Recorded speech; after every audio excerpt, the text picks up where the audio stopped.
Allez, maintenant la suite. Donc grand C, la bioinformatique.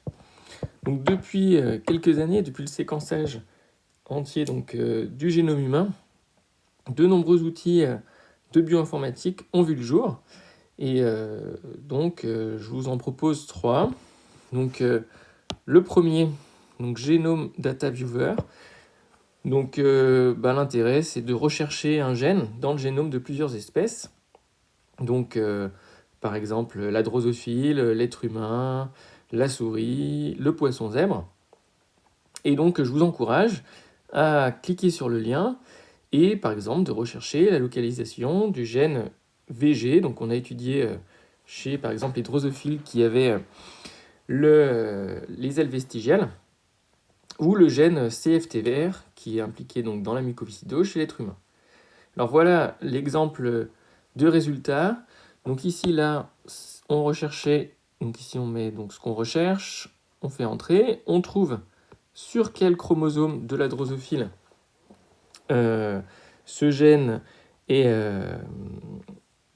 présent, il est localisé précisément, et puis après, il y a plein d'autres données intéressantes dans ce site. On peut retrouver la séquence génétique de ce gène, ou les mutations les plus fréquentes, la localisation des mutations les plus fréquentes. Donc pareil ici pour CFTR, qui est situé sur le chromosome 7, donc ça c'est ce qu'on avait vu en activité. Et pareil, la localisation, il est ici, et on pourrait savoir toutes les mutations les plus fréquentes qui affectent ce gène CFTR, qui sont responsables de la mucoviscidose et différentes pathologies de cette mucoviscidose. Deuxième outil, l'outil BLAT, cherche génome. Donc ça permet de rechercher une séquence de nucléotides dans le génome, savoir s'il existe. Donc par exemple, je vous propose de chercher cette séquence-là. Donc en cliquant sur le lien, vous la rentrez, vous cliquez soit sur Submit pour avoir une version vraiment simplifiée, pour savoir juste sur quel chromosome c'est, ou vous cliquez sur Fill the Key pour avoir vraiment ce type de résultat, donc hyper complet, avec le chromosome, la localisation précise de la séquence et le nom du gène, donc ici le gène qui code pour l'insuline. Voilà, dernier outil de bioinformatique, donc ça peut être des banques de données, comme celles qu'on peut trouver donc, sur le gène CFTR, donc, comme je l'ai dit tout à l'heure, qui intervient donc, dans la mucoviscidose, que vous pouvez donc parcourir en cliquant sur le lien ci-dessous. Et là, du coup, on a les principales mutations qui existent, qui ont été répertoriées, donc les principaux en fait allèles de ce gène CFTR, et en face, on a les principaux, les principales pathologies, on va dire. Et donc, par exemple, ici, on voit que celle-ci, cet allèle, qui est une délétion, entraîne des pathologies assez graves. Donc, celle-ci aussi, etc. Donc, au final, on peut se demander, concrètement, à quoi ça sert ? Donc, pour bien comprendre, on va étudier un exemple. Donc, l'exemple de votre livre. Donc, ici, on a une famille, donc la famille A, qui fait une analyse génétique approfondie, qui permet de préciser les allèles du gène CFTR que possède chaque individu. Alors, pourquoi est-ce qu'on fait ça ? On fait ça parce qu'en fait, dans la famille, il y a une personne qui est atteinte de mucoviscidose. La mucoviscidose a été diagnostiquée très tard, donc à l'âge de 44 ans, alors que le premier parent n'avait aucun symptôme et que le deuxième parent avait seulement des affections respiratoires depuis l'enfance qui n'avaient pas été diagnostiquées en fait en mucoviscidose.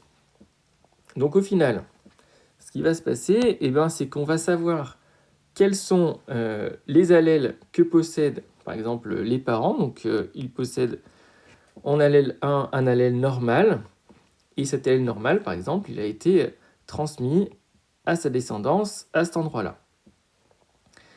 Il y a aussi d'autres allèles, donc l'allèle W128 de X, qu'on va retrouver d'ailleurs dans le tableau, qui est un allèle responsable de la mucoviscidose,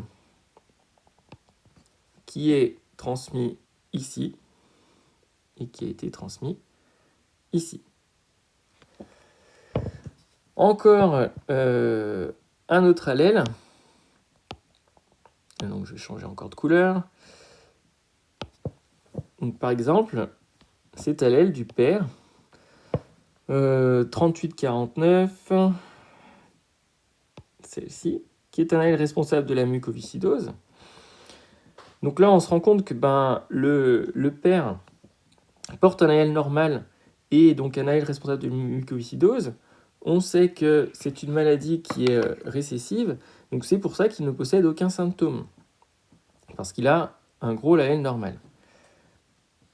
Mais il a transmis cet allèle à cette personne, donc cette personne possède 2 allèles qui sont responsables de la mucoviscidose. C'est pour ça qu'il a eu un diagnostic de mucoviscidose tardive. Alors ce sont des allèles qui sont assez rares, hein, puisque vous avez ici leur fréquence.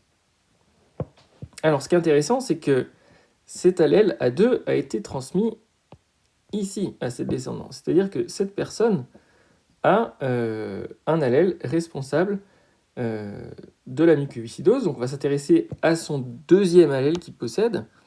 Donc en deuxième allèle, donc cet allèle qui a été transmis, D1152H, donc a des effets variés. Et donc au final ici, cette personne pourra peut-être développer dans les années à venir des infections respiratoires, peut-être une mucoviscidose. Et maintenant qu'on sait ça, le diagnostic, si elle présente des infections respiratoires au cours de sa vie, sera plus facile puisqu'on connaît les allèles et elle pourra être bien mieux prise en charge. Donc au final, ce qu'il faut retenir, c'est que les analyses génétiques approfondies, avec ces banques de données qu'on trouve donc en bioinformatique, ça permet d'affiner les diagnostics pour savoir quel type d'allèle et quel type de pathologie ou quel type de symptômes on pourrait avoir au cours de la vie. Et donc c'est proposé dans les familles où il y a déjà des cas de maladies génétiques, par exemple, comme la mucoviscidose. Donc au final, le cours, qu'est-ce qu'il faut retenir de tout ça ? Donc tout ça provient des avancées en matière de séquençage de l'ADN. Ça permet d'accéder directement au génome de chaque individu. C'est-à-dire que pour chaque individu, on saura quel type d'allèle il possède. Donc concrètement, il est possible de déterminer dans une famille où un risque génétique existe, c'est important, quels sont les allèles des parents et des enfants. Donc ça, c'est ce qu'on vient de voir dans cet exemple.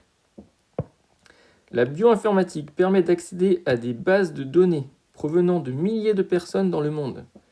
L'exploitation de ces bases de données a permis d'associer certains phénotypes observés chez des patients à certaines mutations d'un gène. Donc ça, c'est tout ce qu'on a, par exemple, dans ce tableau. Cela permet d'améliorer la prise en charge des patients et aussi donc de faire avancer tout ce qui est la recherche.